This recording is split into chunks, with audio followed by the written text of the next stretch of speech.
Hey. What up? What up, everybody? What's going on, I'm guys? adjusting like I'm doing, like my back is bothering me. I don't know what the hell's going on in these streets. But Well, what's anyway, up? Welcome to Girlchatsports. Mo and Mel here, waiting. I gotta share the stream a little bit here for a quick second, so don't mind you guys, me. it's West Coast Wednesday, the best coast always. We are going to have a very special guest that we're excited to have on. Long overdue. They're coming from the channel News3 desk. We typically will have, and it's not typical, it's also a special occasion when we have Brian Salmon on. So shout out to him because he's pretty dope and knows his sports. But he also has another anchor with him that is also part of sports media for Channel 3 News. And that is Jesse Merrick. So I'm so excited to have him on. He's so sweet.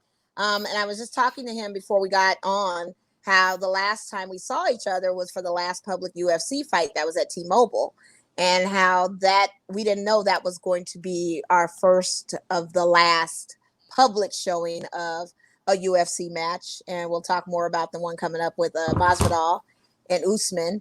But it was just amazing that I got to run into him. He says, "Hey, I never get you guys on the show. I never come on the show. You guys don't ever." And I'm like, you know what? We got you. We got you. And now that we're still virtually, in this space right now because the numbers have kind of spiked. I hope everybody's out there being safe. Yo, social distancing is real. Social distancing, like, do that, okay? Because it works. And so well, it hasn't been working lately because people aren't doing it. Well, it works in other states that's doing it.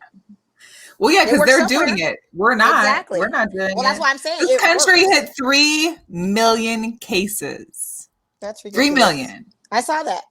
Yeah, I saw that. It's too much. It's a whole heck of a lot. So the social distancing thing can work. It just needs to work because people just need to do the right thing out there. And they're not. And that's a problem. So do the right thing, Vegas. Hope everybody had a nice, happy, safe 4th of July because we're coming off that weekend. I really didn't do anything but stay in my house comfortably. So what did you do, Mel? Did you watch any fireworks or any of that kind of stuff? My dog went crazy. So here's the deal. I'm never usually home during a 4th of July weekend because it's right after my birthday. So I'm usually gone. I'm usually out of town on a trip, whatever. So usually Shugs with caretakers, with a buddy or somebody, someone of my friends is watching him. I never know how he's acting during fireworks. So this weekend I was home. I literally am not going anywhere. I'm not even going to the casinos. So I'm sitting here and Shug goes outside to use bathroom, comes in and is shaking and doesn't stop shaking. And me being the bad mom, I didn't give him a sedative like I should have to begin with prior to the fireworks. I give it to him mid fireworks. We're talking like 11 o'clock, right? So he doesn't hardly sleep. He's panting, he's shaking, he's walking around. And when I tell you, he was sedated the entire following, like he didn't get out of bed until 5 o'clock on Sunday. Poor thing. I know. He's finally back to normal. What's the thing they have? That little thunder coat or whatever, the little jacket. No, I mean, he's got a sedative and the sedative worked. It just worked too late because I didn't think, I always thought he was fine because we've been at New Year's. We saw fireworks for New Year's down in Arizona one time when he came with me. We've had fireworks before, but he's never been that bad. So the fireworks have been going like for a month.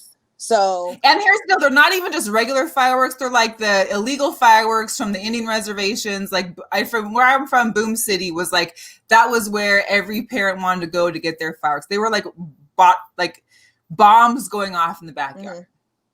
Close. Yeah, I wasn't with that stuff. I wasn't with that stuff at all. Well, they were doing it all month. I'm finally glad that that's over because they were doing it like ridiculously.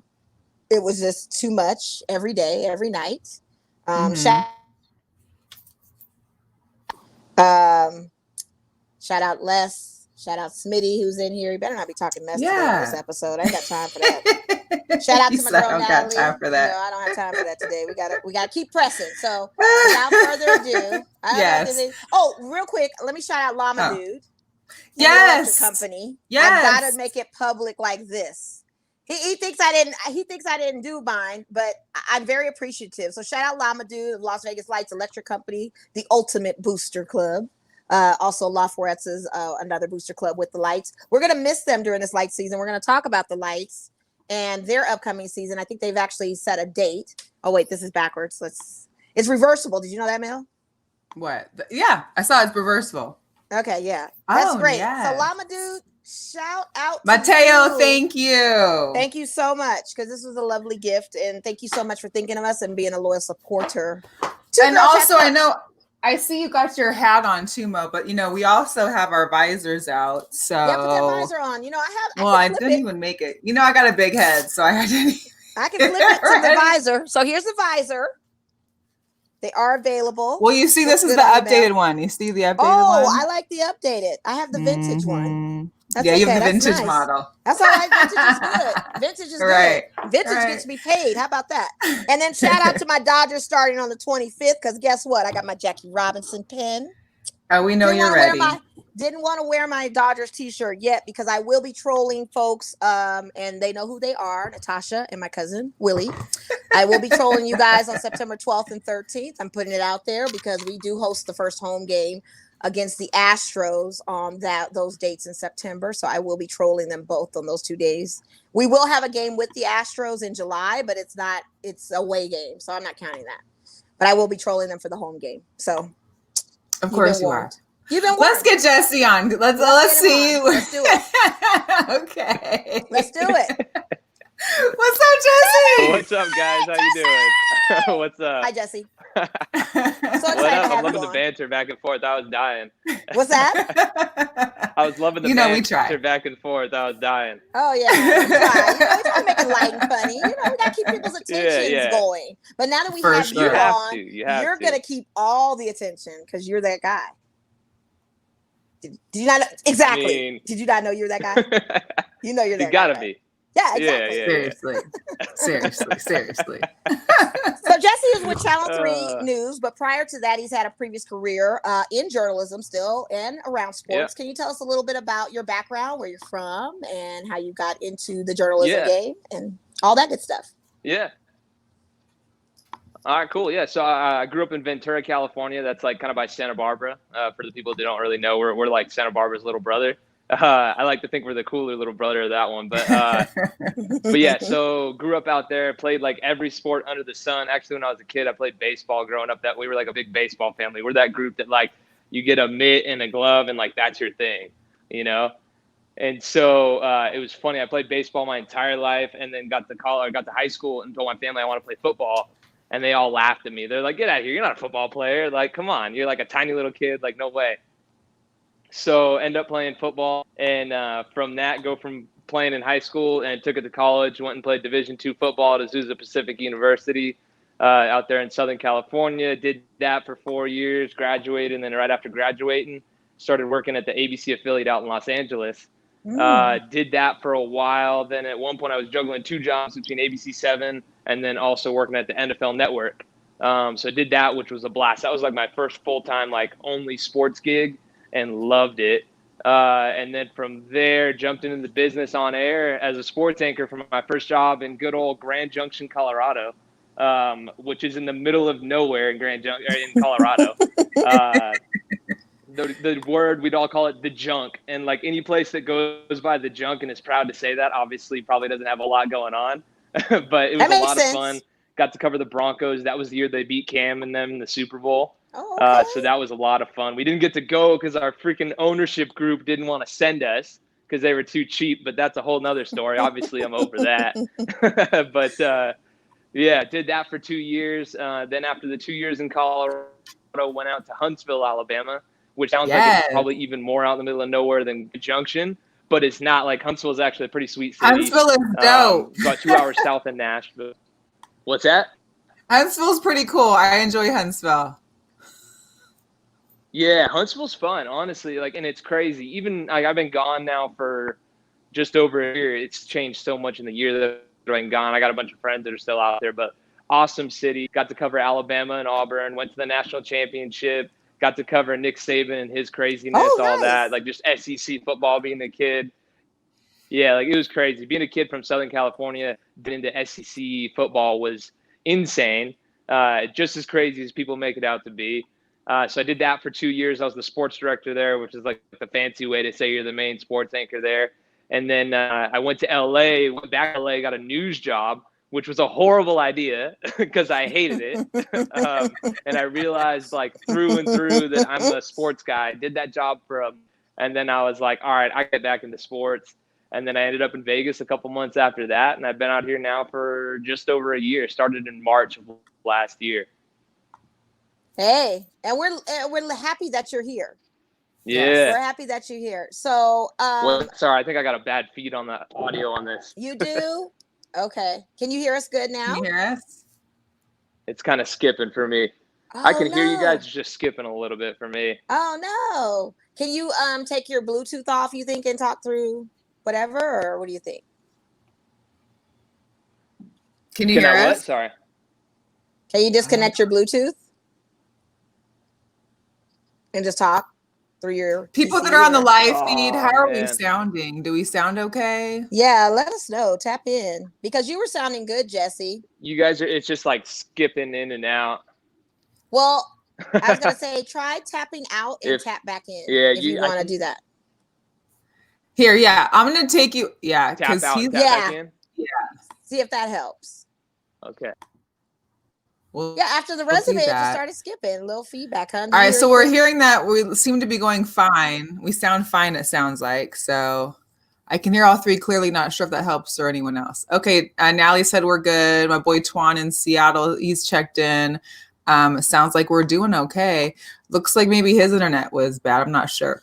We're having some more Teddy Riley moments. I'm not gonna do that. I'm not gonna carry Jesse like that, man. I'm not gonna carry him like that. He can just tap back out and in and see. You know, at Verizon, I'm telling you, it's a go. Like if anybody doesn't have Verizon, I don't know what to tell you. I really don't. Verizon Yes, and Cox. You can't live in Vegas without the two. You know what I mean? Yeah, because DirecTV ain't even working either for some folks. Right. You know. Got you. Yeah. Got you. So, yeah. Thank you guys for letting us know that we're here. Thank you so much. Thank you so much. Thank you, Guru, for texting me and letting me know. How about now, Jesse? Are you good now? All right. I think Yes. I think we're good. I can hear you guys a little bit better now. Sorry, I get through the whole intro and then I can't hear you. Oh, okay. It's okay. It's something that we're forced to live with now with these tech issues, is having to live in a tech world, relying on everybody's using the internet now. So how can we not expect it to fall through at times? Exactly. It's crazy. You're gonna have to call Cox and like upgrade my internet or something. Right. Man, I'm telling you, it's either that or Verizon. One of the two. One of the two. Dude, I know. Yeah. It is insane. Yeah, it's great. Well, anyways, so it's funny that I didn't even realize you were in Huntsville for 2 years, but I actually my girlfriend went to Alabama and A&M. So I actually went there for a homecoming one year. Shout out to Carmel. Oh, dang. Yeah, so when I saw Huntsville, I was like, dang, I've actually been there. Like, that's pretty interesting. Yeah, so good time. Shout out to the HBCU, cool, Alabama A&M. Yeah, another and HBCU amazing that you got A&M, and most people look at me and they're like, Huntsville, Alabama. I know. They're like, it's tough. Interesting. It's a tough little area. And you're right to the junctions, because Nevada is a state known for junction highways and junction areas. So when you see that, you know, it's like, ooh, we're not going there. So I get it. Yeah. But how was that covering, obviously, for Alabama and their domination just in general of college football and Nick Saban? Like, is there anything that you took away from your time in dealing with, out there in Alabama and covering those big names? Yeah, I mean, it was just, for me, the craziest thing was just seeing not only the high school games that we cover, because in our business you still do high school games, and it's crazy how many fans are there. But then for me, going from growing up in Southern California, watching USC and UCLA, which had good fan bases, and USC was good when I was a kid, but then to go to Alabama and to see it at this level, I mean, you can't drive anywhere and not see Alabama flags, Alabama everything. I mean, it's just the commercials where everyone's they walk by, they're like, Roll Tide, and you respond with Roll Tide or War Eagle. And if you don't, they look at you like you're a crazy person, like you're an alien. And it's it's so weird. That was wild to see. And just the way that they tailgate leading up to it. I mean, they live and breathe that stuff. And it's funny because everyone always asks you too, when I went out there, first questions is, what church do you go to? And Alabama and Auburn. And for my full 2 years that I was out there, I maintained, I was like, look, I've got two schools that I cover. I can't pick one or the other. brother, they were like, no, you have to pick. And for the whole time I was there, like anytime I talked to somebody, they never laid off of that. So like, but it was great though. Like it was a sports guy's dream to cover sports that like people really care about. So that was just like a wild experience. And then like, obviously for me, like I grew up watching Nick Saban and watching him build that program and just his whole career leading up to it. And so like I'd have kind of pinch me moments where I sat back and I was like, man, covering one of, if not the greatest coaches of all time right now. Like I'm going to look back on this in 20, 30 years and be like, whoa, I got to cover Saban. So like that was a trip. Still to be able to say that. So now it's cool too with Henry Ruggs playing for the Raiders. Oh yeah. I was talking to his girlfriend when he was doing a signing out here. Yeah, I was like, yeah, Max's pawn shop. Did you go? Did you go to Max's? Like, did you go to see it? Yeah, we were over there. You were over there? Yeah, that's dope. I wanted to go so badly, but yeah, see, it was wild. It was a good turnout. Was it good? Very good. Because I get tempted when I go to Max's. They got all the designer bags on one shelf, and then they got, Henry Ruggs. I'd probably be like, while I'm waiting in line, might as well look at a bag. Figure out what my next bag's gonna be. Which one am I gonna go for? But that's dope. What was the conversation like with Ruggs? Shoes, the purses, the shoes, they got everything. What was the conversation with Ruggs when you met him? How was that? Do you think that having that conversation with him? It was cool. He was really good, honestly.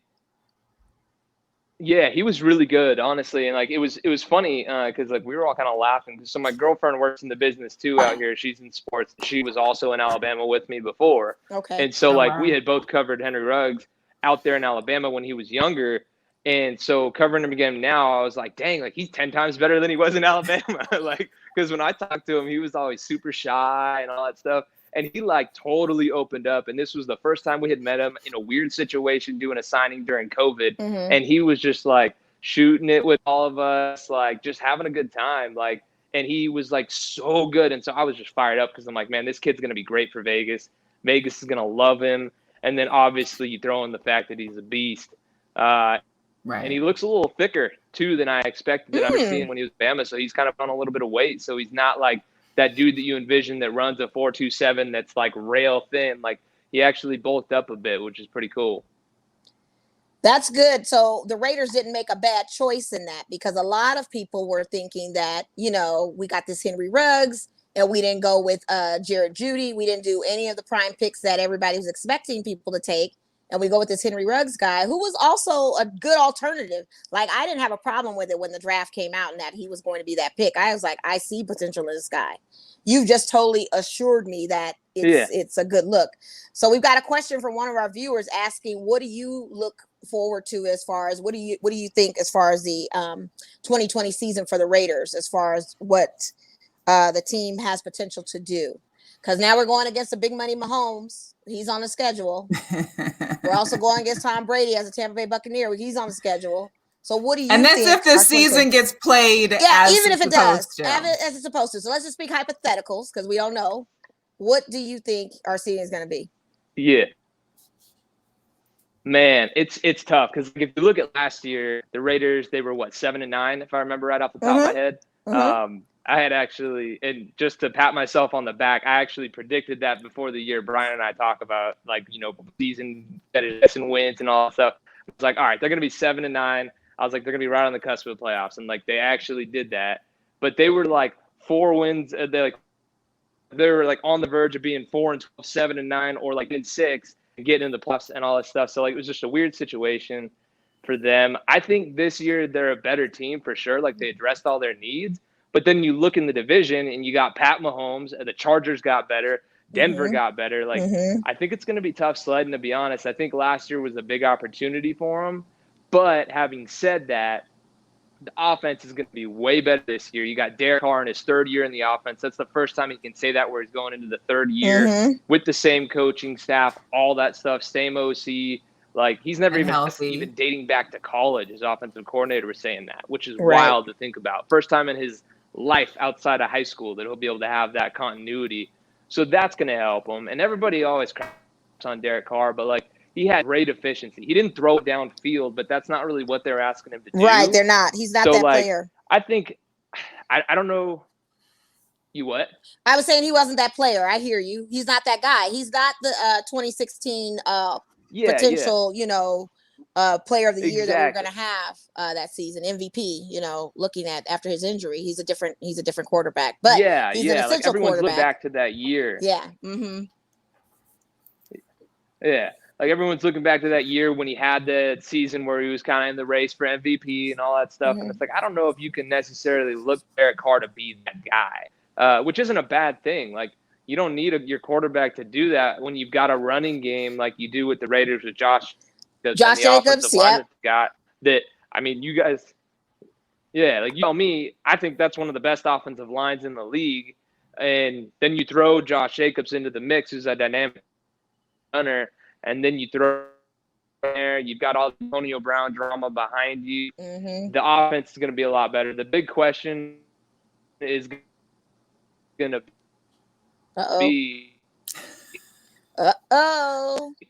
can the defense anybody? You get the added thing with like bringing in what's his name, Jonathan Abram. He's going to be back now from injury, so you kind of get an extra first round pick. Who like I love. Like, I'm not trying to play favorite. He's one of my favorite guys on the team already. So like, he's your primo safety. That's what you're going to play in your fantasy. Quick, like once we started talking, I was out there when he got drafted. Yeah, and I just love his personality, his attitude. Like, he's playing, he's going to cover. So I'm going to be better. It's just a matter of them get to the quarterback, you know? Yeah.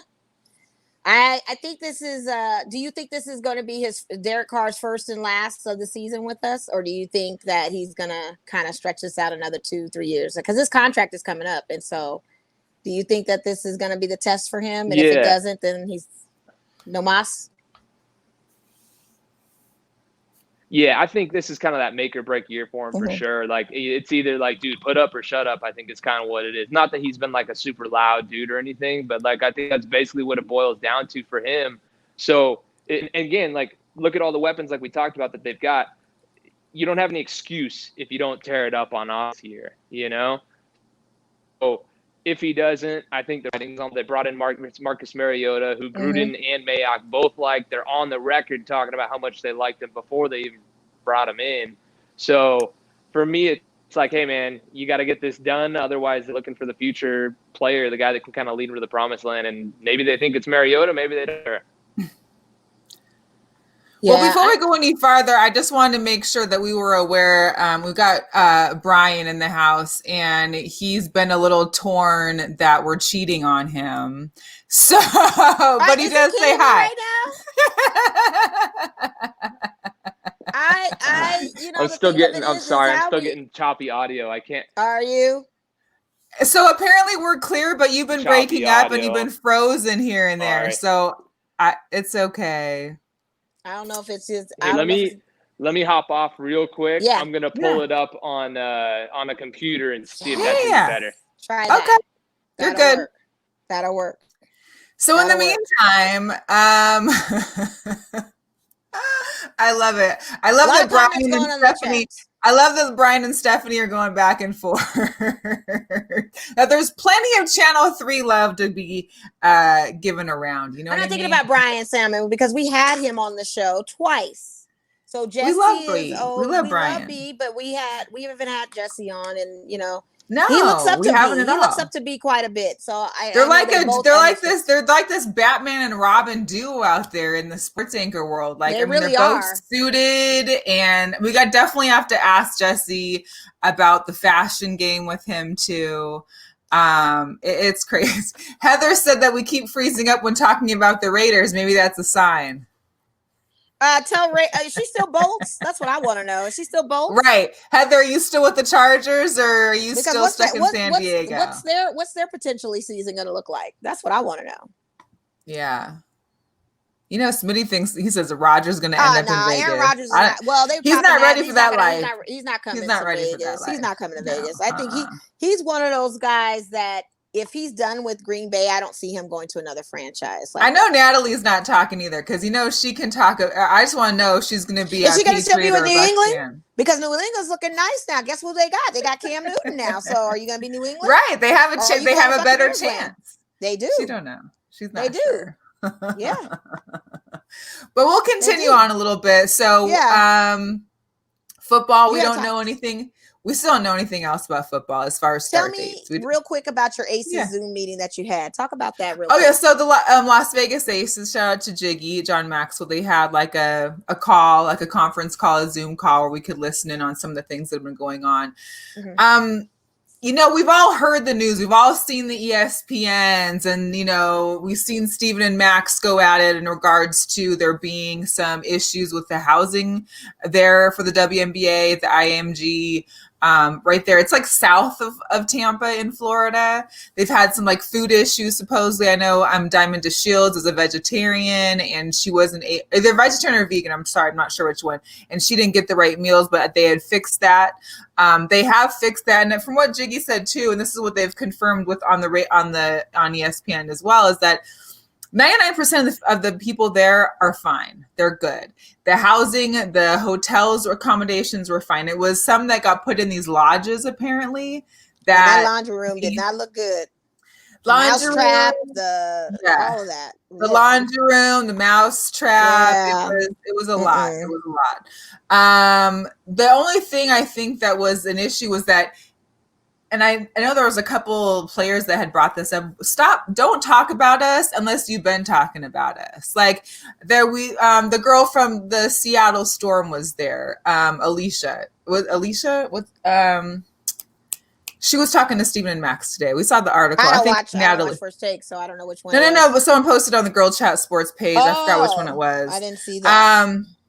From Seattle, she had been talked to, and she was again said, well, it's funny that you guys only want to talk to us when something bad is happening. You're not talking to us because of something important happening in the league. You're talking to us because of a mousetrap, because of the Dreams Code owner who's talking about she doesn't believe in Black Lives Matter and she wants the American flag on jerseys. You're not coming to talk to us when it's about, hey, we're doing great in the league. Hey, the Sparks number, anything. It's not about that. It's just about when the negative stuff comes up. So it sucks. It sucks that, because I know me and you, we've been talking about the Aces before anybody else was talking about the Aces as far as in this podcasting land of ours. Absolutely. And it sucks that, we saw it's sad that they're only being seen now.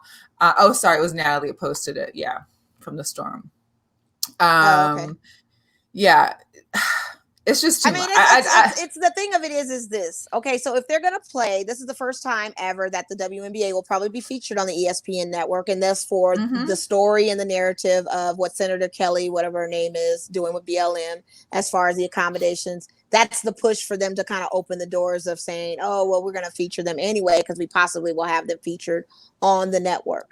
But I'm glad that Seattle player, as well as all the other players, saw right through the BS that they were kind of throwing out there and slinging to them, that wasn't the interest story. And I probably would have shifted that narrative to saying, hey, don't you want to talk about how our upcoming season might be? Do you want to talk about the players that we have? Oh, wait, I think we got Jesse back. Hello. Did you have Jesse? I think I'm back. Okay, I can hear you guys now. Can you hear us? Okay. I can. I'm on a computer. We got this stuff figured out. Okay, great. It's all good. We're all here to do some Riley type stuff with us right now. I know, right? Trying to sabotage the show. It's the versus girl chat. Right. And Jesse. Man. So Jesse, we were just talking about the WNBA season. I know with the phone call this morning with Jiggy earlier with the Zoom call, kind of hearing about what's been happening, what their steps are there, plan of action. They don't have a start date yet still. And we were just talking about kind of how all this attention has been brought to the WNBA only because of negative things. And a lot of players have come about it saying, hey, we appreciate the attention now, but where's the attention when stuff is going good? Where's the attention when we're doing things right? So what is your take on kind of what's all happening with the WNBA right now? Man, well, so I agree with what I saw the tweet. I forget the player who it was that tweeted it out. That was like, if you only cover us when it's negative news or whatever, like get out of here, which I'm totally agree with. Like, it's ridiculous. Like I was thinking about it this today when I was watching SportsCenter. It was one of their top segments in the thing. And I'm like, you guys never have the WNBA up there. Never. And then it's bad news. So you're like blowing it up. To me, that just pissed me off. I was like, these girls deserve better than that. Like, absolutely. especially on the topic of deserve better than that. Like, you guys saw the videos of some of the stuff that they were dealing with. It was atrocious. Like, it was bad. Like, it was really very bad. It was Yeah, bad. but talking with Jiggy, the PR guy, like you said, it sounds like that was a small group of people. I really hope that is the case, that it was just kind of like, all right, hey, we screwed up. We didn't get to see this. Now we're making it right. So, like, if that happens, great. It's just a weird setup. Like, isn't that something you kind of see beforehand and be able to figure out, like, hey, this isn't livable for a professional athlete. Right. It'd be like in college, the dorms, the setups, they got those little twin beds and they put someone that's like 6'10" in them and their feet are hanging off like this far off the bed. Like, you knew that ahead of time, right? What's funny is that what I thought was funny when I watched that first take episode was that I think what Molly had said, and I can't believe you guys flew commercial. And I'm like, where have you been? They've always flown commercial. And the fact knows that, Melissa. Yeah.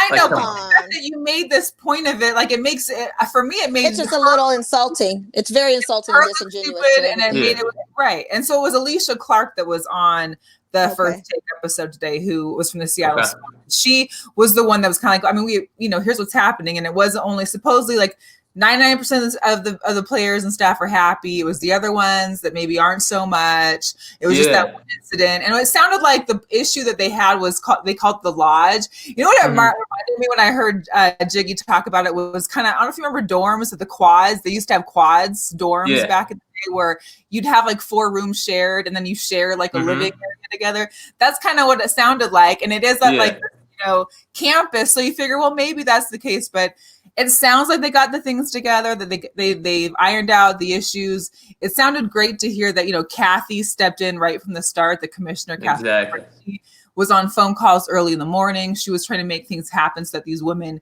could feel secure and feel better at home. I think I think all of us want to hear more, so a little bit more on, though, is kind of like, what's it like for those that brought their kids?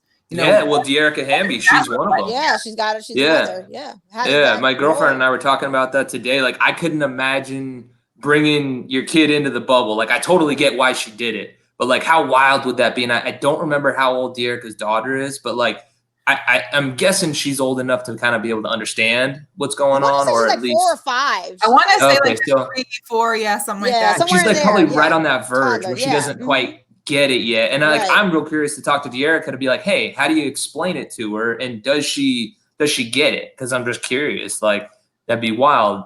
And I know they're allowed to bring like a caretaker in.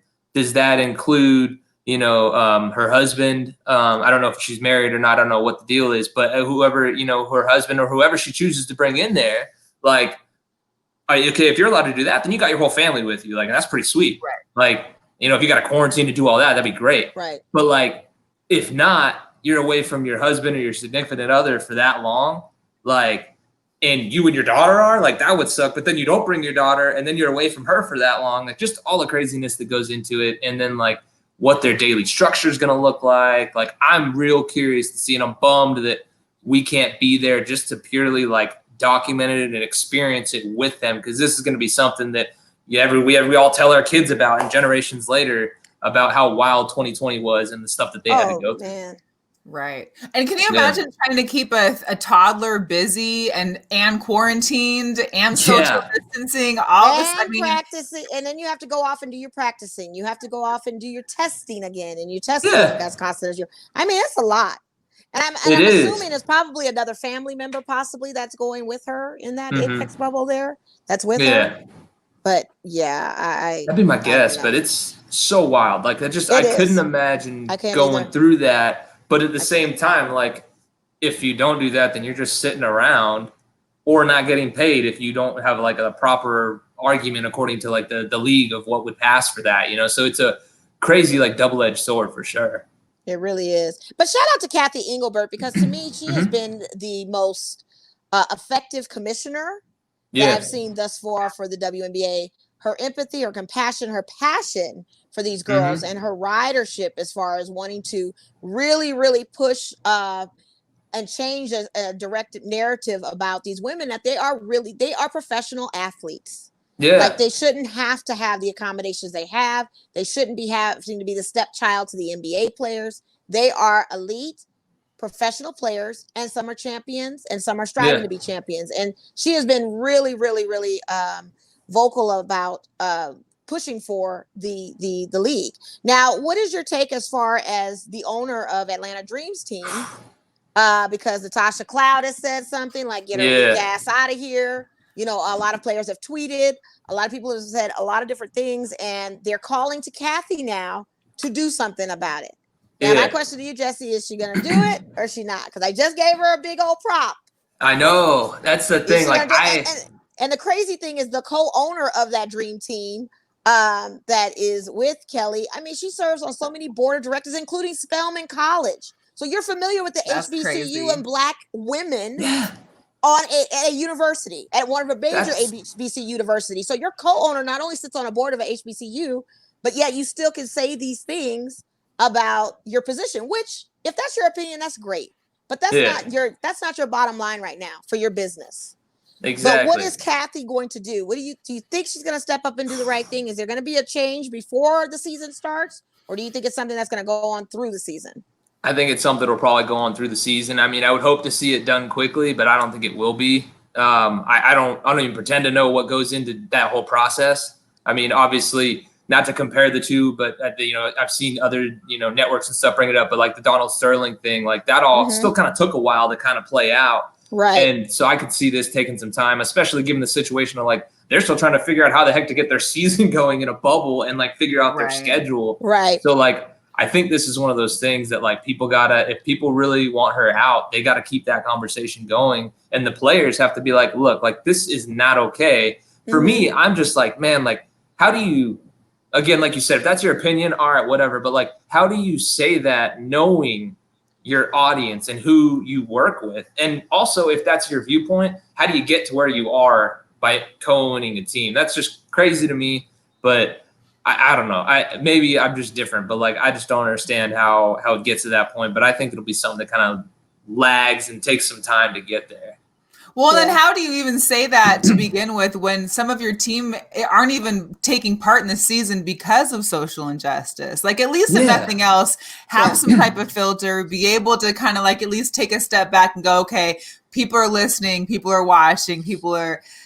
Yeah. She can't do that because it's politics. None. She's a senator. How does a senator own a team like that? I don't understand. First of all. So she's a senator out of Georgia. So she's mixing the politics and the sports all in one. That's and she said we need less politics in sports, but she's like bringing it into it. And she's bringing it into it. Come on. Like that's which I don't want to hijack this thing, but I want to. I hate when people the whole shut up and dribble or stick to sports. And like all that stuff, and then say like, oh, you need less politics. Like, no, this is one.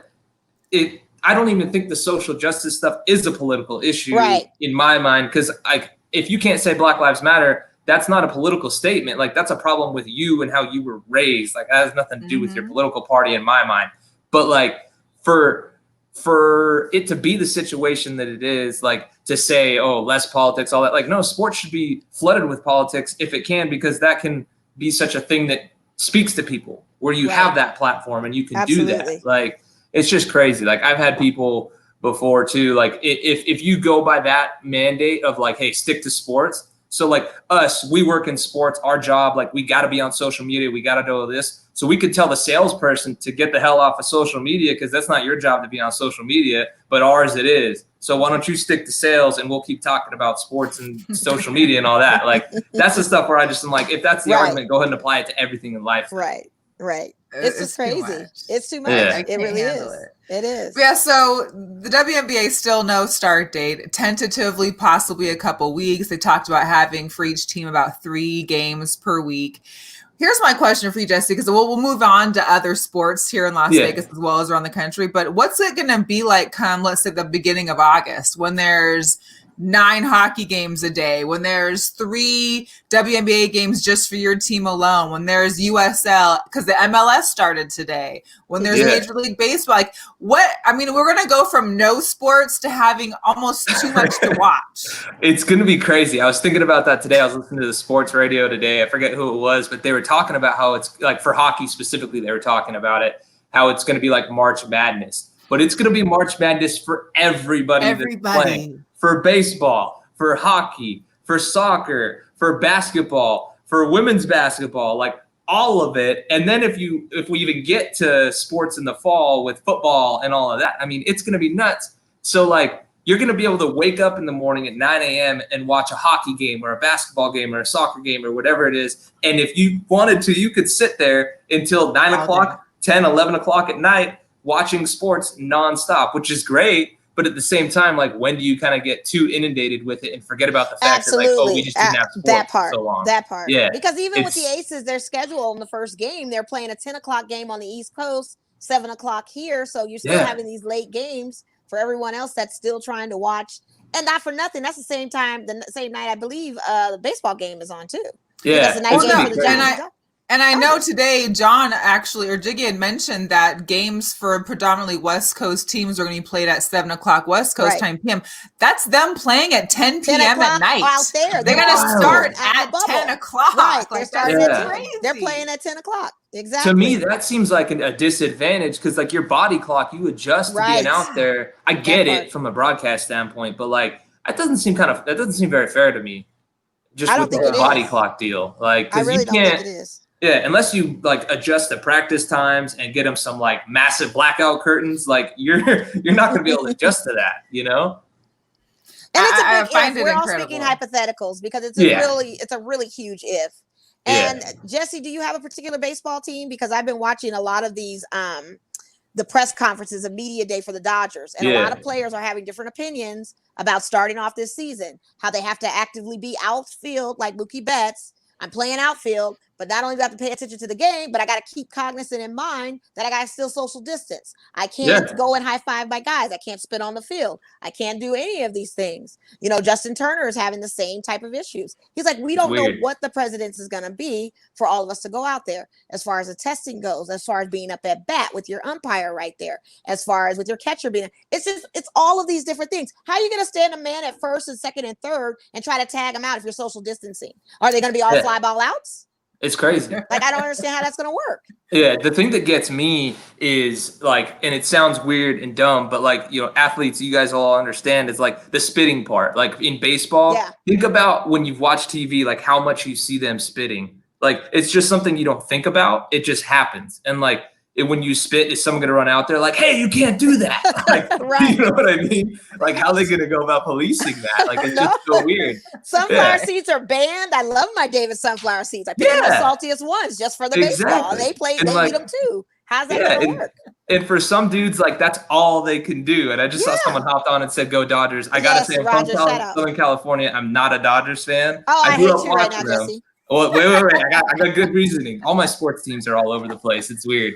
But I'm from Southern California, but I'm a Red Sox fan, and I have been my whole life. So don't tell me I'm jumping on the bandwagon. My great grandfather played for him, so it runs in the family. Oh, cool. Yeah, so very good. So when I was born, we got the Red Sox ball, mitt, and cap, like all that stuff. Wow. But the funniest thing in the world is half my family is from New York, so we're split between Yankees and Red Sox fans, and we're like, how the hell could you do that to us? Because it's literally in our blood. Like, it's so bad. And not for nothing, one of your players for the Red Sox just tested positive today for COVID. Oh, did he? See, I'm a horrible fan of baseball, but I didn't see that. I want to say it's Enrique something or Eduardo, someone with an E, but he tested positive today for COVID on the Red Sox. Yeah. So you just don't know. It's so crazy. We just don't know what's going on. You don't. And even to that point, like, imagine, like, okay, for the Dodgers, all right, you're halfway through this sprint of a season and Clayton Kershaw is supposed to play and gets COVID, or forget even the season. And hopefully he doesn't, obviously, but forget the season. Let's say when you get to the postseason and Clayton Kershaw is about to make a start and he gets sick and he's got to chill for 14 days and you're without your ace. Like, what? That's crazy. I can't do it. I can't. Oh, no wonder supposed to be in the minor leagues instead to take his spot. Like, what? Right. Like, have you seen the Brooklyn Nets roster? It feels like it's man, they've got subs from college playing on that team. Everybody's Jamal out. Crawford today too. Yeah. So everybody's out. Everybody's out. That Brooklyn Nets thing is terrible. Yeah, they're just like, look, let's go to this bubble, let's just play our games, and let's bounce. Like the first game, get eliminated, let's go home. Like, And then you got somebody like Patty Mills is like, I really don't want to go, but I mean, I'm down to go. And if we go, this is what's going to happen. But I'm looking at the way this thing is set up. Is the Spurs even a contender to go down to Orlando like that from the previous season? Like, who's playing outside the bubble to go back in the bubble to play all these different playoff tournaments? I don't know. This is just so weird. It's too much. And then they were talking about having like a separate bubble outside of these guys. I was like, why would you have a second bubble? Yeah, like, they're doing a second bubble. Yeah, you're just asking for problems. Like, you already, instead of taking the normal playoff field, you brought in 22, which I get why they did it, but that's just a bigger number of people, more people to deal with. Then you want to be like, yeah, hey, we'll go ahead and throw another bubble out there just so you can get your guys in to work out and see what they look like. Like, if dudes don't want to go in the normal bubble, they're not going to want to go in like the B team bubble. Like, no, like that's not why? That's not for cool. what? Yeah, it's too much. I just was like, wait, you want to do another bubble? Like, come on, you already have one issue. You already got enough issues with the one right now. It's about to be bubblicious down there. It's about to be bubblicious. Double bubblicious. Double bubblicious, right. But what is going to be interesting this year is that the NBA did get approved to have messages in the back of their jerseys. Yeah. So but let's talk about that because they have a pre-list of what they want. And they're not for it. They're not for it. Because they want to choose their own statements. They don't want to have these canned phrases. So they were given about like 15 that they could choose from, or they could opt to not do any of them and use their names instead. They get, I guess, up to 4 games to play with the message. If they opt to then change it back to their name, they can, or they can add their name with having the message and then their name on underneath their number. But it was odd. They couldn't really, I get if it was anything profanity wise, but it's bad. They couldn't just pick what they felt was best. Why they got these pre-cut. It's like, it's stupid. Like, don't do that. If you're gonna want Black athletes to really express themselves, let them do it. Don't give this pre-list. That's not what they asked for. I'm sick of this movement that people are doing these accommodations for us Blacks that we didn't ask for. Like, you're not doing what the task is at hand. You're still not listening to us. So I hope that they changing Aunt Jemima and everything. Like, no one asked for all that right now. It's just a ton of things. The Aunt Jemima thing is whatever, because what are they gonna do with Uncle Ben's and what they gonna do with Miss Butterworth? Well, Mrs. Butterworth, I don't know what she was, but I just know my mom used to make her talk when I was a kid. And I love it. But I'm just saying, like, you can't do a preempted list and say, well, this is the canned response that we want you to say. That just doesn't work for this. It doesn't. Really, like, if you're gonna do something like that, like, and you're really gonna be like, hey, we're gonna put our money where our mouth is, and we're gonna let you guys use your platform. Right. Like, don't be like, hey, we're gonna let you do it, but here's these training wheels we're gonna toss on it just so you don't go too crazy. Like, like we can't articulate what we really want to say without profanity. Yeah. Well, that's one thing that I think that I loved about the WNBA is that they chose, they weren't going to let them go all out, but they let them pick, women's names that have been, killed at the hands, so they were able to express themselves, I think, in a better way. Like, there's still like Breonna Taylor. We still need to say her name. There's the military, the Vanessa army Gillian. woman. We need her.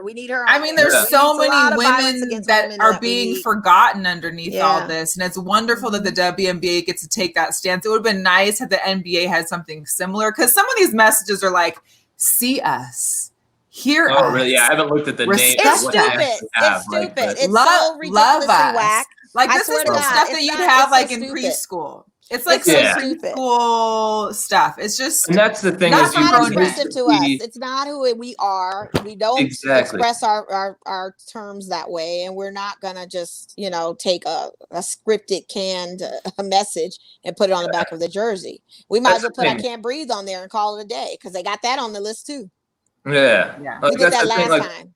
People, because obviously, like, you just want it to be authentic. You don't want it to be like, hey, let's do this. But again, with the training wheel thing, like, let them be authentic. Let every player put what they feel, like what's in their heart for it, and then it's going to be real. Like, it'd just be like if you guys were fake on the podcast every day. Like, no one's going to want to listen to that. Like, they want to hear you. That's why they're fans of the show. Like, that's why you're fans of these players. You want to know everything about them and what's actually in their heart with this stuff.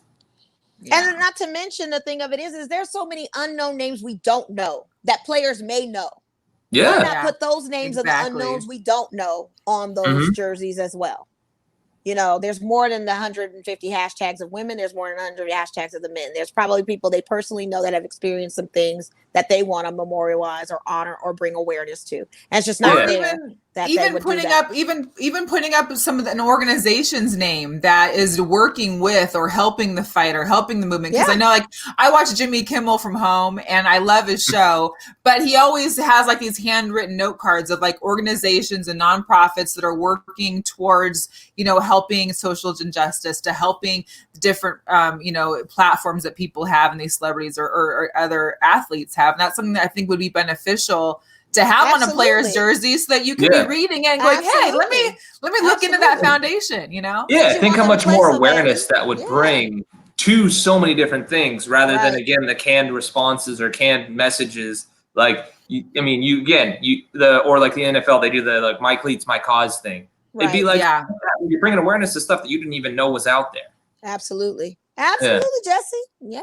So we do have a question for you, Jesse, in regards to being in sports broadcast. Would you rather be no sports? Because we're all so negative about the plans. Come on, we're just Stephanie. realistic about the plans, Steph. Yeah. It's not a negative thing. It's a realistic thing. This is a health issue. You know what I mean? So, talk to us about, what your stance is on wanting sports back, but then also as a sports broadcaster, let's say they all do come back, and as fruition, how is that going to change your life? I mean, you're going to go 24/7, it sounds like, for a while. Yeah, it really, like, I was thinking about it this morning, actually. I was like, man, okay, like, if that's how it is from morning to night, like, it's something where we could be in there, like, kind of splitting it up, like me, Brian, and Amber, as like, you take this third of the day, I take that third of the day, and that third of the day. And like, nothing would make me happier than to be able to do that, Stephanie. Like, I understand it sounds like we're being negative, like you said, but like, we're totally not. We're just being real with it, that like, we clearly do not have a handle on this virus. Look at the numbers around the country. Like, but I do want sports back. It just needs to be smart and right, because who are we to tell these athletes, no, you need to play and you need to get out there and put yourself at risk, when we don't even know like everything about this and how to really handle it. Like, the thing that I keep seeing is like, when people are talking about wear the masks, and I know there's so much divisiveness about whether or not you should, like, it's an easy answer, you should, but also wear it so we can get sports back and like have it actually work. So like, I want the bubble to work. I want to be busy. I'm going nuts sitting around not having things to do. Like, I've had fairly short work days, which is great, but at the same time, like, take me back to my 12 to 16-hour days. I will take that any day, because I got into this business just like you guys did, because you love sports and you want to cover it as much as you can. I also just want it back in the normal sense that, like, I want to go to the games too, selfishly. I'm tired of sitting around and watching this on TV. Of course. So what are you thinking with Dana White? Because he's been the only one that's actually, and aside from WWE, that has brought some viewership to the world of sports. We've got Masvidal and Usman coming up, and this is going to be over in Dubai, not Fight Island yet. But what is your take as far as those two fighters? What are you thinking of seeing coming out of that? Because Masvidal's got a lot of wins under his belt. I mean, Usman is very, very, very freshman-like, if you will, if I put that in the description. What's your take as far as Dana White's moves, as far as with the UFC? Shout out to Cassandra Cuzzo, because she's been kind of really on the ground covering. She's been killing it and taking tests and doing everything. What's your take as far as how he's been making moves to keep the UFC going? Yeah, so before I dive into this, I got to say, like, for me, like, this is my first time covering the UFC fully. Like, I've always been kind of like a casual fan and watched every now and then. So like, my knowledge isn't as deep as it's not as deep as Brian and like Amber. They both are like, have been so in it for so long. But like, for me now being here, it's been fun to watch. It's crazy to see what Dana's done, because one, I love listening to Dana talk. I tell Brian this all the time. I could sit and listen to that dude talk for hours because it's just so entertaining. But what he's done is crazy, because like he said, like, he's spent the money, he's figured out how to do it, and he's done it. The only reason that they didn't do the initial one, I think it was going to be at the like Indian Reserve in California, was because ESPN basically said, hey, no, shut it down. Like, that's a bad look, or whatever they told them. So like, to continue doing this, and at the level that he's done it, and the fights that we've seen, that Poirier fight not last weekend, 2 weekends ago. I mean, imagine if there were fans there for that one. That was like one of the best fights I've ever seen. Pretty intense. And and then like, so, but it's like, and I was at the Young Chaychek fight. We were all talking about that. Like, or well, I guess Wei Lee won. But you know, it was a wild That was a wild fight. To have both of those in 2020 were insane. This one now, to have Gilbert Burns test positive, and then you're like, oh damn, I just lost my headline fight. But then you know what? I'm gonna go bring the fight that everybody's been waiting for, and it's gonna be 10 times crazier. I'm like, they just like Dana White just stumbled into something that he probably couldn't have planned any better. In my mind, he probably had to pay with Masvidal a ton of money, because it sounds like that's kind of like he came up to his number. He was talking to Ariel Helwani about how he had like his number, and they didn't get to the number, but they got close enough to it. So like Dana paid up, you know, because I guess Masvidal said no initially. But this fight, I think, is going to be nuts. If I remember right, Kamaru Usman has 11. Yeah, 11. 11 straight 11 or wins. 13. something like that. Something like that. It's a low number. Yeah, well, like, but I was like doing 30 or something. But it's straight wins at the welterweight division, which is second all time behind St. Pierre. So if he wins this, he's tied whatever the number is for the consecutive wins. So like, but again, Masvidal is that dude that like I heard a story that one time he was eating a burger and he got a phone call that he had to go fight some like Kimbo Slice prodigy in the backyard, and we all know who Kimbo is. Right, that's all history now. But like this dude is about it and will like fight anybody. To take this fight on 6 days' notice, like obviously he had to. I think it's a no-brainer that he had to take the fight, because you're not going to get this opportunity like that again, at least for a while. But I think it's going to be crazy. Just because the hype that surrounds Masvidal, and then Usman. The first time I really watched him was that last fight against Covington. I was eating it up. I loved it. And so I'm just like really interested to see. They all talk about Usman and his ground game and all that stuff. If this thing goes to the ground, how it could be, or Masvidal just being like the scrapper street fighter dude. Like, I'm excited for it. You know, I don't get like too hyped for some fights, but this one I'm really excited for. Yeah, that fight's this weekend. It's the 11th, July 11th. Yeah. And not for nothing, Masvidal's not going to have his trainer. His trainer tested positive for COVID. He did. So he's going in there without his trainer. Like, we want to see him do his beast moves. I would love to see that in honor of his trainer, be able to. He should have just pulled like a Mike Perry and like brought in his girlfriend or somebody else and just been like, hey, just hop in the corner with me, you know? Well, I mean, what I thought was so crazy how they found him, or how that he's coming to be in the UFC. I mean, literally, 6 days notice, and you're flying to Dubai? I don't know where he was at to begin with, but that's some intense traveling before a major fight.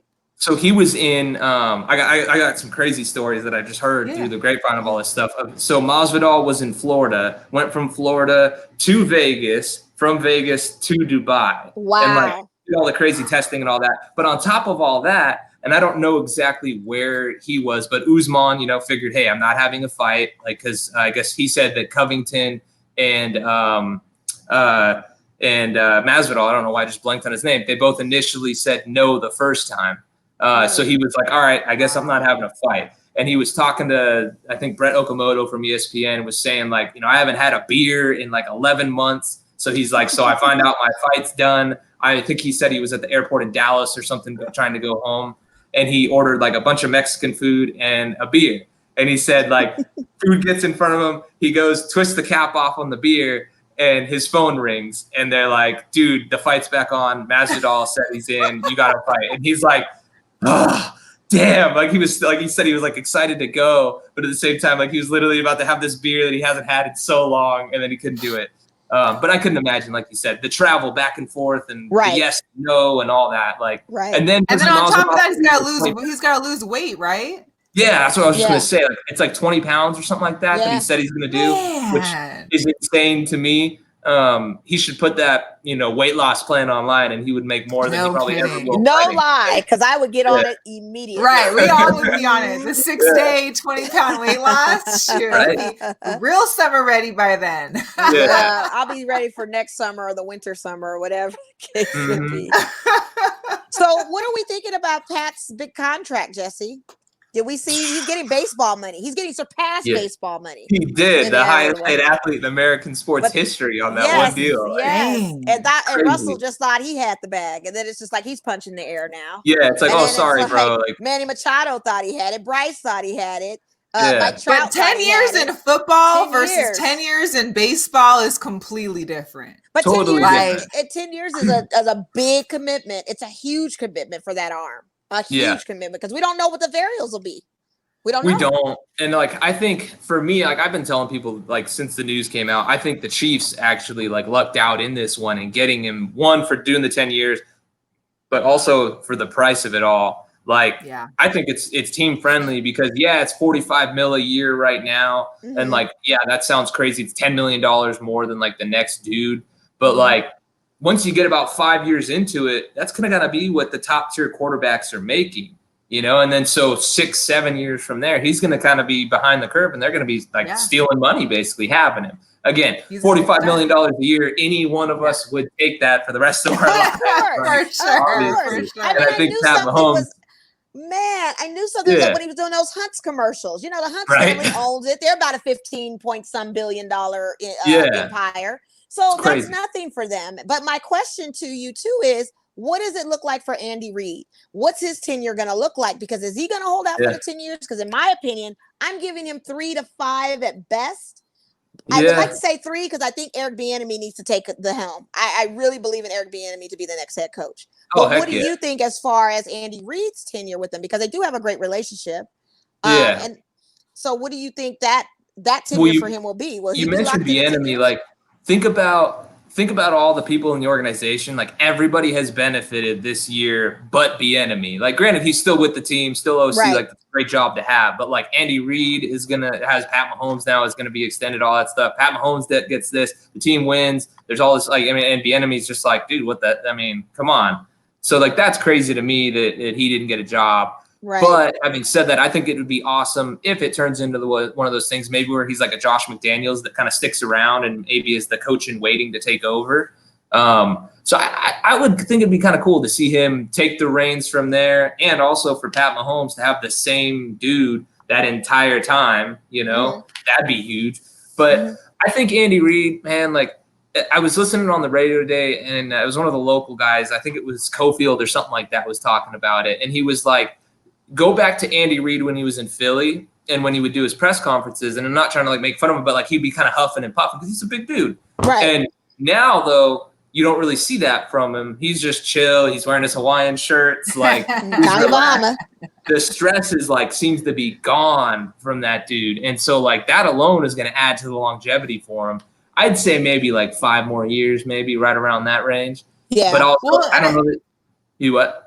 No, I mean, it's not even just for Andy, but, you know, this is what happens when teams win the Super Bowl. They start making changes and giving out more checks than they can cash. So what's going to happen with the team coming around, maybe not this season, but next season when there's some contract negotiations, they're not going to be able to keep all these names. All these names are not going to be happy. They're not. So that's what I was going to do my follow-up. What's the O-line? What's his line going to look like after all this? Because they gave him the big money. How are these contracts going to work out? Well, I mean, like Mel, you being a Seahawks fan, like you kind of see the effects of it all now, you know, breaking up the whole Legion of Boom. Like it's going to be interesting. And I forget who I was listening to, but they were talking about it, saying with the Chiefs, like just sign the offensive guys.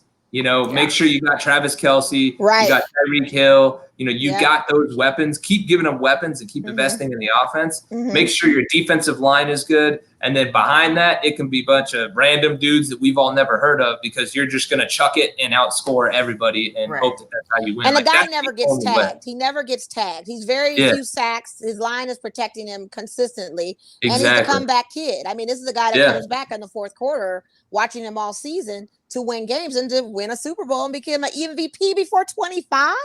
It's crazy. It's unreal. Like that young, And so the Chiefs, Raiders fans got to be pissed, obviously, because not that you thought Mahomes was going anywhere anytime soon. I mean, the AFC West is just a wash. Like, I don't know what to say. I mean, we're punching the air slightly. We just got to see what it does.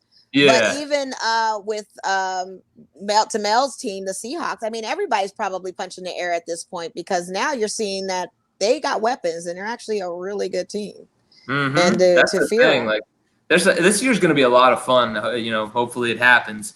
But, you know, the way just this year, I think the lead up to it and so many different teams with Brady moving and then the Saints bringing in Emmanuel Sanders, who like I covered in in Denver, and like I loved Emmanuel Sanders. I just think he adds a different element.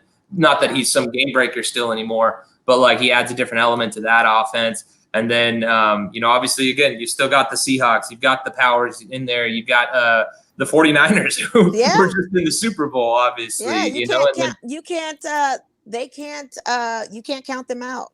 You can't. And then you go and get Cam, who goes to the freaking Patriots. Right. I mean, that's going to be wild. And if Cam is Cam and stays healthy, you have to put them in that conversation with the defense that they have. So, like, it's just going to be an exciting season, and one that I think we all as sports fans like really need because of so many storylines that are in there. Absolutely, Jesse. So do you think Cam was deserving to be in New England for that 1 year, or do you think there was another franchise team he should have gone to or should have offered him? It sounds like I thought someone said it was the Browns and the That's Patriots. what I was thinking, Cleveland. Yeah. I was thinking Cleveland would have taken him. I think those were the only two that were like rumored to be in the running with him or for him. But I think like for me, I was saying Cam to the Patriots the whole time. So I was why? Like, and I covered Jarrett Stidham, who's their guy or who was their guy. R.I.P. Jarrett Stidham. I wanted him to start going. Like I covered him his first year in Auburn, and like I thought he was great. I was like, man, this kid's gonna be something because he's a lot more athletic than people think. And he's obviously not Cam, but he plays somewhat similar in terms of the athleticism. Like Cam is on a different level and revolutionized the game at quarterback the way that he played when he was a rookie and all that. But I think it's going to be interesting to see like how Cam is in there, because Cam's not that dude that's going to be chucking it down the field. Like his deep accuracy isn't really there. He's more of that like dink and dunk type of guy anyway. He's really accurate doing that. And then you use his athleticism. So, like, again, this is a team that when Brady was there, they just did the same. Like, they're probably going to do the same thing, but run it even more, Boy, I hope it happens, because I don't want to have to sit here and try to be playing terribly at Madden right now. I really want to see some real-time stuff, because I'm sucking terribly right now. But Bill was just sitting there waiting, like, we'll be okay. It'll be good. Yeah, we got it. Oh, I can get Cam for 7. Psh, okay, let's take that. Like, I mean, let's do it. Especially with the type of system they have. They have a system that they could easily teach him and get him right in easily. And you add into the fact of like Cam is like mad now too. And that's not a dude that I want to give any more motivation to do well. And so like, again, if he stays healthy, like that offense is going to be real interesting. Like obviously they still don't have the same weapons there. I mean, they do have the same weapons, which I guess is the problem. But like, I'm just, I'm excited to see Cam. I'm not even a Patriots fan, but like, I just am excited to see how Belichick and Josh McDaniels beat them. None of us are Patriots. Yeah, I know. We're not. I can't stand them. I see Natalie chiming in. I can't stand them. People saying the 49ers are done. That's too funny. What are your because Mozart, the running back, he asked for a trade because he can't get that Tevin Campbell money. He can't. He wants to get like 4.5 a year, and he's only, I think he had like a 3-year $8 million some contract, and he was like, no, I want more, and he wants to trade. You finally found out is not worthy of the money, okay? And the Raiders are not going to take him. That is ridiculous for them to even scout or look for him. No, I wasn't talking about. Oh, you weren't talking about Clowney? Oh, I'm sorry. Okay. You tapped out. Who were you talking about? I'm sorry. like, wait, what? What are you talking about? Sorry. The Niners. You're fading in and out. I didn't hear what you said. You're fading in and out. Yeah. So I'm like, huh? What? Wait, I thought that's what you were saying because you're fading in and out. Oh, no. She was talking about Mostert for the 49ers. Oh, Mostert. Gotcha. You're running back. Yeah. Rest of the trade and all that. Like, which I totally get it, man. Like, because they were saying like he was basically signed for a contract for special teams, and I think he led all running backs in receiving yards and receptions or something last year, or was close to it. But that just sucks. That's a bad situation to be in. But I mean, pay the man. Like, it's not like he's asking for some crazy money. He's not asking to be the top paid running back. Like, he just wants the same as the dudes on his team, which I think is totally fair. And he played hard for them last year. He played hard for them last season. And the fact that, he finally found a home, you'd think they'd want him there too. You would think that he'd want to be there too. But I mean, in all, this is what football is. This is the game we're in. So people are getting cut left and right or leaving. But we can't talk about Jadeveon because it sounds like as the teams keep falling out of the woodwork, it sounds like he may end up just staying in Seattle. But he needs to stay. Who knows? Who's going to have the money? We might be picking up more people. I mean, what about AB? Where's AB going to go? Is Josh Gordon coming back? Can you imagine Gordon, AB, and DK all for Seattle? Are they looking at AB like that? Is Seattle looking at AB like that? I thought Tampa Bay was trying to look at him. Russell's looking at AB like that. I thought Tom Brady was looking at AB like that too. All these quarterbacks want AB, but so Mel, as a Seahawks fan, do you really want Antonio Brown? Here's the deal. I feel like Antonio Brown, with the leadership of Pete, with Russ, with Bobby, I feel like he could do better. Here's the deal. I think AB knows he's done screwed up. AB knows how much money he lost. AB knows how bad he was doing. I mean, he's got to be able to see that. I'm hoping that he's had the time to gain some mental clarity. And now that he's had some workouts with a good quarterback like Russell and someone who's there kind of helping him along and not just being there for the game, but being there for him, whether it be emotionally, spiritually, religiously, whatever, and helping him, guide him along that way. I think it could be a good home for him, if even just for the year, just to try it out. Yeah. I wouldn't be opposed to it. I feel like our team, we've dealt with a couple outcasts, a couple guys that have had that. I mean, we took on Josh, and I love Josh. I think Josh now, I think I would love to have all of them lined up. Let's start throwing the ball. Give Russell a little protection, and let's just start throwing it, throwing long bombs down the It would be crazy. Wishful thinking. I don't know if that's going to happen, though. Yeah, I don't think it will either. I don't think it will. I don't even see AB coming back to the league either, because he still got to kiss and apologize to the NFL. I think he's still got that. He's still got to plead his case. They're not letting him in. No matter how much these star quarterbacks want him back, he's just not going to be coming back. Yeah, sadly. To see how many people don't even want to touch him with a 10-foot pole, it's crazy to me. And anytime it gets brought up, it's there's interest, and then it gets shut down real quick. So I don't think he's coming. But he's off his he is off his rocker step. I saw that. Mel was stretching. She was reaching for it. It was a nice try. Yeah. I mean, I can try, right? All you can do is try. You can love your team. You want the best for your team, but you don't want to cancer on the team either. I would say this, Mel. It's wishful thinking, but then once you got him, you'd be like, "Damn, You're I can't believe I said that." Here's the deal. We've had some pretty bad pickups that weren't even mental health issues that we wasted money on. So the fact that we could even just get them for a bare minimum, I'd be okay with just that. Oh yeah, the skills there. I'm not arguing with the skills whatsoever. It's just if you can get the dude on the field and get him not to film every interaction with everybody and all. I don't know. It's just a whole weird deal. He comes with a set of instructions. He's like a gremlin. You really would have to hone him in and sit him down and give him the instructions that he needs to act accordingly. He is a gremlin.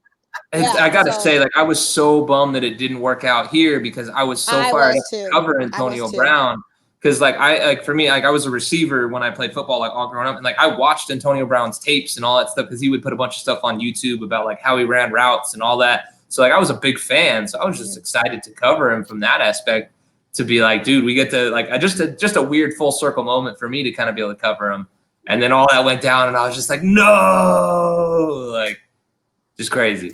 Yeah. Good point to Kente too, because come playoff time, it don't matter what mental health issues he got. Every team's gonna want that extra weapon on their team. Well, we would. I mean, realistically, you would want the extra weapon, but the thing of it is his mentals is blocking his blessing, so you can't have both. We know his mentals. That was back towards the end of the season. We're talking pre-COVID. Think of all the things that have changed just in a matter of months here. So maybe COVID has helped him in working on his mental health. I mean, you follow him on Twitter, we can find out. He's got the meds that he's needed, It's true. One thing that's true. On the note of old receivers, did you guys see the picture of Ocho Cinco working out with the Raiders hat on? No. Yeah, I think he was working. Well, he comes to Vegas all the time. He comes to Vegas a lot. Yeah. Well, so I think he was in Florida. I'm guessing he was working out with Antonio Brown because he had a Raiders helmet on, and he was preparing for that workout with the Raiders. And I think it was all a big joke. But like, I loved Ocho Cinco, and I loved just like his whole persona. And that would be, like, I don't even care if the dude can play anymore. It'd be great to have him back, because for us, like, soundbite wise, would be so much fun. Yeah. Soundbite wise, I love it. What about, so one thing that we haven't touched on much is the hockey, because here in Vegas, everybody's a Golden Knights fan. We're all set and ready for this. I guess they call it the tournament style or whatever they're playing. They also don't have necessarily a start date. It was supposed to be training camp this Friday, but they pushed that back. Do we think, it sounds as though it's going to be a Canadian set Toronto, Edmonton as our hub cities, but what do you feel as though, are we on target with hockey? And how much with the fighting in hockey, how much can you prevent COVID? Because a lot of the players are in the States, and they gotta, because you're training in your cities that the teams are, and then you're going to the hubs. And Revo's a fighter. Revo's a fighter. I know, right? We're gonna tell Revo, hey, sorry, dude, you can't beat anybody up now. Like, no way. What are you gonna do? So it's going to be wild. I'm excited to see just how that all goes. Also, like, going from not wanting to go to Canada, not necessarily not wanting to go, but like talking about like, hey, maybe we'll do 2 hub cities in America or split it and all that stuff. I think it's going to be interesting to see how it works. I just saw on Twitter today there was an outbreak at a hospital in Edmonton, and like it was like 32 new cases and like 5 deaths or whether just in the day at this one hospital or something. Yeah, and like because a bunch of the insiders from Canada were like retweeting it, and I was like, oh man, but I don't think that's going to be like, again, if they can contain that in a hospital, then that's fine. But going to Edmonton and Toronto is going to be interesting, because I was listening to people were saying that their bubble is basically going to be attached to the arena, so they don't even have to go outside. So like it's going to be there's like a lot of them, I guess the way that they do some of them because of the weather, I think. In Canada, they have the hotel is butted right up against the arena, so it's just like right through. How they have the tunnels and stuff, probably. Yeah. So it's just like kind of gonna be like that, is what it seems like. But I don't even know what to think. I know the Knights. Like, I think I like the Knights' chances just simply from the fact of like everyone talks about goaltending and who has a better tandem than the Knights right now, and also they're healthy. They've had time to relax. Leonard's had time to. I'm guessing he's been in Vegas. I don't really know, but the fact that he's just been able to be like, hey, I know I'm going to be playing for the Knights, like that alone is going to be, big for him. So like, okay, if Fleury goes on a cold spell, boom, you throw in Leonard, who was a guy who was competing for, one of the best goalies in the league for quite a while. I'm all for that. And I can't. I just hope it happens. I know we're all really do. We're all waiting for hockey. It's just. I hope it happens. I really hope all of this. But here it is. We're getting close to the middle of July, when most sports are supposed to have started or been in camps by now, and yet the camps are starting to trickle down. It's just like, man. I think that they'll be all right, because like everything that I'm hearing is that they'll hopefully come to an agreement by Friday. Everything will be voted on and done. And they're talking about training camp now starting on Monday, which I don't think the training camp thing's easy, because that's going to be in each of the markets. It's not like they're going to be traveling for training camp. So they'll do training camp here in Vegas, and then they'll go, I think they're going to be in Edmonton. So it'll be interesting to see once they get there. And like, that's the thing, is they seem very confident in their bubble that it's going to work. The one thing that was funny to me, I was reading through like all the things that, what life in the bubble is going to be like. There was one thing that was like the players can go to the hotel bar. And I'm like, only in hockey would that be one thing where it's like, yeah, hey, you can still go to the bar. You just got to social distance. So like, I would love to have a camera, like a GoPro camera, just stuck up in one of the corners of the hotel bar, just to see how long those guys are spending in there. Like, that was interesting. And if Revo has his beer in there too, maybe he can get like a little hard line up there. He might have to fight for that. Get his beer line in there. That'd be cool. Girl Chat Sports, you're tuned in to Mo and Mel. We've got Jesse Merrick from News3 in the building with us, virtually, social distancing, having great conversation. Before we wrap up our show, Mel, I know there was a couple more things you wanted to touch on. I just wanted to shout us out real quick that everybody is tuned in. Thank you so much for everyone giving the outpouring comments and questions for Jesse. Jesse, we've had such a great time with you. Yeah, it's been a blast.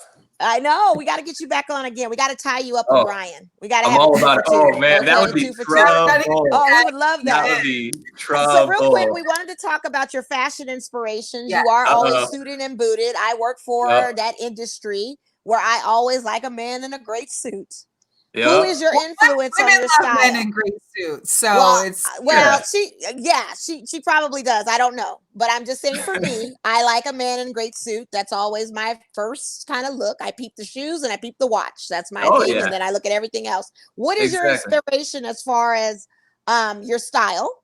Who's influenced you? Is it your girl that is kind of it, or you have the fashion eye? Well, so like for me, actually, when I grew up, my mom was in the clothing industry. She started 2 different companies and worked for a bunch of different companies growing up too, and stuff like that. So it kind of just like it never was like a thing that was said. I guess I just kind of grew up in it. Like my mom always had good style and stuff like that. And so like when I grew up with, it was just me and my mom. Like, you know, me, my mom, my sister. Sorry, shout out to my sister. I don't mean to forget about her.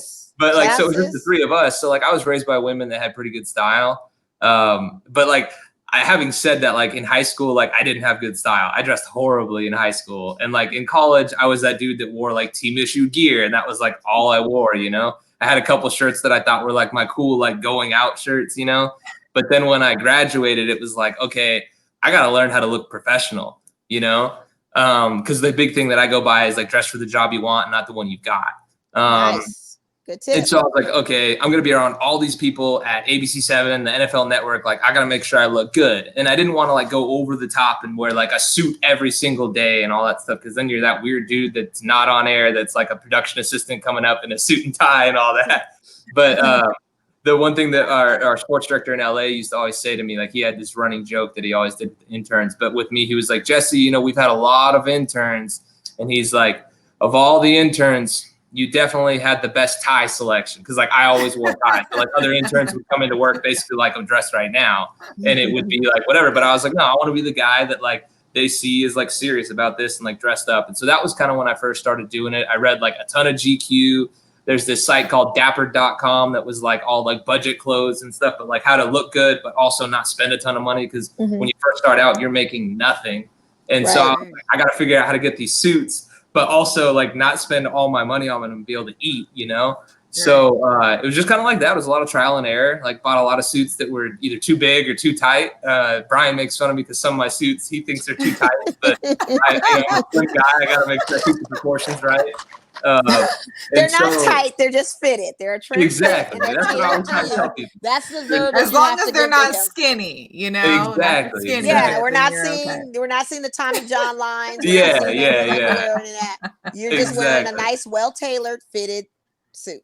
That's exactly. Okay. And so like so for me, I just like I kind of look at everything, to be honest. Like I said, like GQ was big, but some of their stuff's a little too crazy. Some of the things I'm like, man, like dudes are wearing like sandals with suits and all the crazy weird. And that is the trend. That is the trend. So like, sadly, I try to keep it classic. It's crazy, yeah. So like, I try to keep it classic in terms of like, and I'm crazy. Like Brian will tell you, we talk about this stuff all the time because you guys know Brian's dresses very well. Yes. So it's kind of like a competition between the two of us. Like, no joke, he'll come to the office and there was, what was it? I think, or no, it's a SNL skit. And this dude is impersonating Steve Harvey, but he's doing like the whole "Who Wants to Be a Millionaire" thing. And he's like, "Ooh, you like this suit, player? You like this suit?" And like all this stuff. And that's like me and Brian's thing. And so anytime we get a new suit, before COVID, we'd walk into the office and be like, "Ooh, you like this suit, player?" Because we knew we had like something lined up for each other. And so now it's always like, all right, I'll see Brian and he's got something that like looks super nice. I'm like, damn. So like, I was like, all right, well, I got to go get some more suits, like, or I got to go switch up the tie rotation or this, you know, shirt, all that. So it's just that like ongoing battle. But like, I'm real crazy. Like the tie width has to match the lapel length and like everything. And like Brian's thing is he's got the flower, but like mine is I got the pocket square and the tie bar and all that stuff. And, like you said, the shoes, like, yeah, like we all kind of have our own little flair with it, you know. Me being as white as I can, there's some color, or as white as I am, there's some colors that I just can't wear that Brian can because he's blessed with some dark skin and he can wear whatever he wants. So like he'll be rocking some, like I've seen a couple times, he's got like yellow shirts on. I could never wear a yellow shirt because it would look horrible on me. So he's got an advantage in some of that he can wear any shade he wants to. But having said that, it's like Brian is kind of an inspiration. Don't ever tell him I told you guys this, but he's an inspiration in his style because he pushes me to want to make sure to do it. And it's fun, you know. I mean, at the end of the day, like, you know, you want to look good. I go like by the whole look good, feel good, play good thing. So if you're dressed up, you're looking nice, like you're gonna do well on air or whatever it is, you're gonna feel confident in yourself. Absolutely. That's so, you know, amazing. not for nothing, I know you can't wear certain colors as your shirt, but you can also implement colors in your ties all day. Exactly. Just know that, or your pocket square or anything like Oh, that. yeah. So, yeah, you could. But it's just so funny how you got two of the most stylish guys in sports that happen to be like coinciding with each other on the same channel, which I love because you guys are like the perfect like Batman Robin kind of team. Like fashion wise, sport wise, you guys have a great chemistry. I mean, it's fun to watch, but I think it's also what I think would be fun, and maybe this is just me, but maybe post COVID, we all need to get together and get you like guys in like Nordstrom's or a suit store and do like one of those fashion montages where we just go back. I could do like a quick video of you guys changing back and forth of all the different suits and colors. I would have fun with that if you bought something because I got to make money. So I charge by the hour. So if you want to do that, Mel, that's fine. But we gotta make sure that some purchases happen on that too. No, I'm just kidding. I would love that. And you know, at Nordstrom, we would totally welcome you. And we invite anybody at Channel 3 to come down. You can bring your cameras. We can actually make a segment out of it. Anything you wanted to do, we are open to do that post-COVID. Hopefully, we can get back to some sense of normalcy. And real quick, did you buy any fashionable face coverings? Because I'm all about my face coverings now. That is the new addendum for me. Have you purchased any like kind of crazy face coverings, or do you have any team face coverings that you've been rocking for your mask on look? Not yet. I bought one. It's not like it's like the same color as this shirt. It's just like a plain gray one. But it's like the ones that you wear when you go snowboarding. You know, I'm blanking on what they're called, but it's the one that goes around your neck, and it's a gaiter. That's what it is. And pull it up to there. Just because I like hated having the thing around my ears, but that thing gets hot around your neck when you're walking around outside. So today I was actually thinking, I'm like, all right, I gotta, like, no joke. It's funny you asked that, but like, I was like, all right, I gotta buy something that's a normal one. Cause at work too, when we're wearing them, like I can't be pulling it up and down off of my face too much. So I was like, all right, but then I was like, dang, I gotta get one that looks good. Like if I'm gonna do it, especially if I'm gonna be walking around in a suit with a mask on, like it's gotta look nice. So I don't know. I gotta look around. I'll send you some links. How about that? I'll send you some little links. Hit me up. Yeah, I can hit you up. I got you. And shout out to Steph because you guys have a complete package with Channel 3 News Sports. And we definitely got to get Amber on too. Yeah, we do because Amber dresses very well too. She's very stylish. Yes, very. She does. The other day, I love it. She was rocking a big old rattlesnake skin belt. It looked like it was a dope belt. I didn't even tell her that. I should have told her, but I was like, dang. I was like, okay. We try. I think, we pride ourselves on being, the best dressed sports team in the market, and it not to be like caught up in ourselves, but like we try, we take pride in it. And, not everybody does. Some people, and I'm not pointing fingers or trying to call anybody out. Some people just wear whatever, and that's cool. Like, it's not all about that, but we really, put the time in, and we like to look good. Because plus it's Vegas at the end of the day. Like, you got to look good. You got to stun on people, Thank you. Everybody. I don't know if this is accurate or not, but Steven just chimed in saying Kawhi's not reporting to Orlando. What? Really? Yeah. I haven't seen anything yet, so I don't want to put too much weight on it. I haven't seen a Woj bomb or anything, so that would definitely. Nothing came up on my phone for it. Yeah, I don't. Yeah. I think Steven might just be full of hot air. So I'm thinking, Steven, love you, man. I'm not gonna carry Steven like that, but we'll look into it. I have alerts for Woj when he tweets. I get the Woj bomb right away, and I haven't gotten it. Yeah. I haven't seen any of that yet. Yeah, if Woj hasn't timed in, then that's like the TMZ of sports. Right. Tim and Sheffer, you don't get it until you know. But did you guys see that? Did you see that Schefter got scooped by a girl that works at a liquor store in Kansas City? No, what happened? So get this, I thought it was a crazy story. I ran it as my kicker the other day when I was anchoring. So this girl that works at a liquor store in Kansas City said that one of the high-ranking people within the Kansas City Chiefs organization came in and bought 6 bottles of Dom Perignon in the morning, and they were like, yeah, we got a big signing today. And she asked them who it was, and the guy was like, well, it's not Chris Jones. And so she's like, so it's got to be Pat Mahomes. So she tweeted out that the guy came in, bought 6 bottles of Dom Perignon. She's like, I'm guessing that the Mahomes signing is coming today. And that was a full 2 hours before Adam Schefter even tweeted about it. And so this girl, as I was going through her Twitter thing, I forget. I wish I could remember her name so I could give her a shout out. But like, she has been blowing up. All the local news stations are doing stuff on her. Everybody's tweeting her. And Schefter even DM'd her and was like, "Hey, great job. Let me know next time somebody comes in buying a couple bottles of bubbly." Right. She could make money off that next time. Yeah, she really can. Oh, that is too hilarious. Oh yeah. So this is why, Steven, this is why you're not coming on the show anymore. Okay. Oh, wow. All the fake news in the world, right? Man. That would have been wild. Jesse, we've had such an amazing time with you. It's been so good. It's been so good. Sorry about the technical issues before. We got it set now. No, we got it set. So we're gonna have you again. We're gonna have you again. For sure. Especially where can real time. Yeah, where can people find you on social media, whether it be Twitter, Instagram, however? To follow on Twitter, at Jesse News3LV. And then on Instagram is at Jesse Merrick. Just type in at Jesse Merrick. There's an underscore at the end, but if you type in at Jesse Merrick, it should pop up. Look for the guy in the suit that's sitting there cheesing. We love the suits. Oh, and thank you, Brian, because it's Katie Camlin, who was the girl from Kansas City. Okay, from Kansas City. Nice. Yeah. She did that. That's wild. Amazing. I love it. Okay. I love it. Well, thank you, you guys. We appreciate all you guys for tuning in. Make sure you subscribe, you share, you let all your friends know about it. And we'll be back here next And we got Wednesday drip again. for sale, Brian. Jesse, we got drip for sale. We got the I hats. saw that. And we got our visors too. She's got an updated version of visor. Yeah. We have to it's in here. take care. Yep, we got especially in the summertime, because right now it's too hot. My hair is always up. You gotta have a visor. Right. That's just way too hot right now. Absolutely. Way too hot. All right, y'all. We thank you. We'll see you next week. Okay. See you guys. Thank you, Jesse.